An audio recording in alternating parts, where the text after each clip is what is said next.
말씀으로 하루를 여는 복된 새벽에 하나님께서 우리에게 주시는 귀한 말씀은 신약성경 디모데전서 1장 9절에서 11절까지입니다.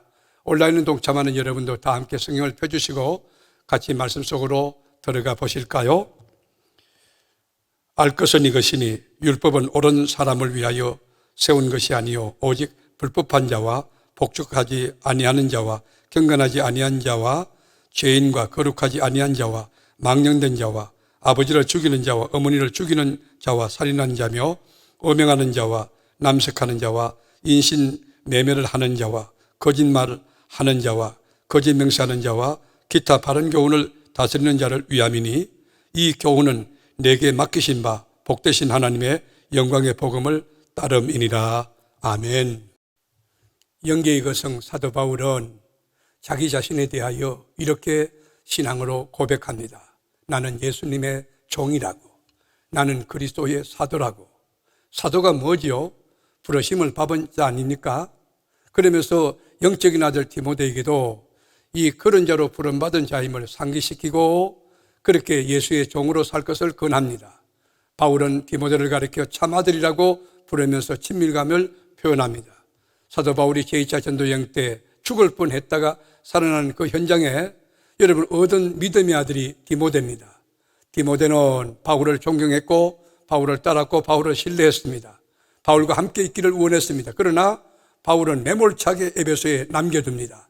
그리고 떠나기 전에 여러분 바울 사도가 디모데에게 에베소 교회에 닥칠 영적인 시련에 대해서 예고를 해줍니다. 깨우쳐줍니다. 3절에 보면 내가 마게도냐로 갈 때에 너를 권하여 에베소에 머물러 한 것은 어떤 사람들을 명하여 다른 교훈을 가르치지 말며.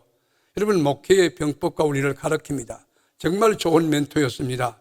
사도행전 20장 29절에 보면 내가 떠난 후에 싸나운 이리가 여러분에게 들어와서 그 양떼를 아끼지 아니하며 또한 여러분 중에서도 제자를 끌어 자기를 따르게 하려고 어그러진 말을 하는 사람들이 일어날 줄을 내가 아노라. 바울은 영적인 통찰력을 가지고 이 에베소 교회를 진단하고 있는 것입니다.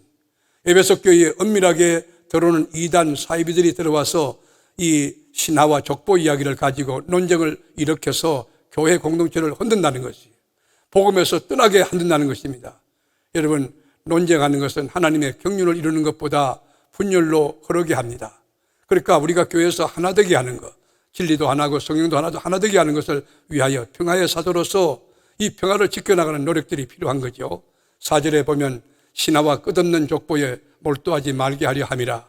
이런 것은 믿음 안에 있는 하나님의 경륜을 이룸보다 도리어 변론을 내는 것이라. 바울은 정확한 진단하고 있습니다.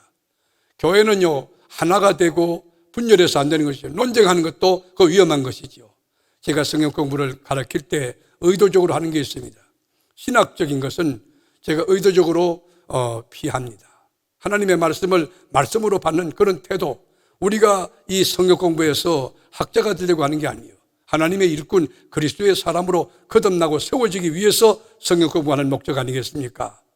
그러므로 이 복음도 마찬가지예요. 복음도 아주 분명하고 단순해야 됩니다. 논쟁의 대상이 되어서 안 되는 것입니다. 여러분 따지고 파헤치고 분석해서 믿어지는 게 있습니까? 여러분 교회의 사명이 뭡니까? 복음을 전하여 영혼을 구원하는 것입니다.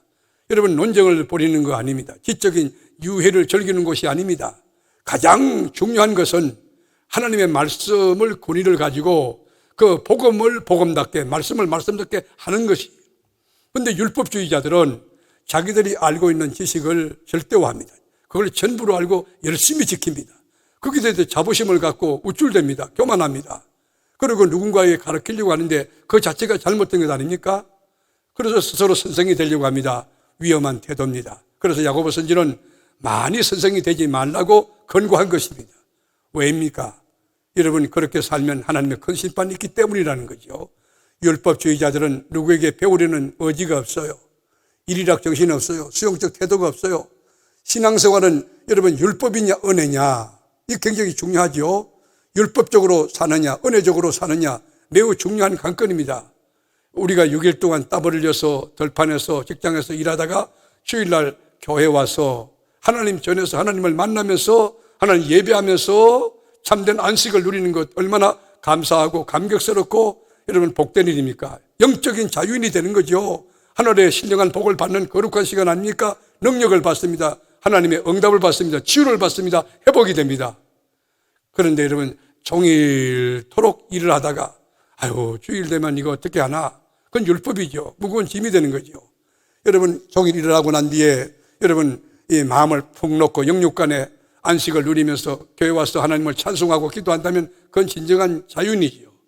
여러분 누리는 자유가 너무 좋아서 자기만 쉬는 것이 아니라 고용한 사람들 짐승까지 다 쉬게 만듭니다. 그러니 그 집의 종들이나 그 집에 유하는 괴기를 할지라도 또 짐승도 주일이 돌아오기를 얼마나 학수고대하고 기다리겠어요.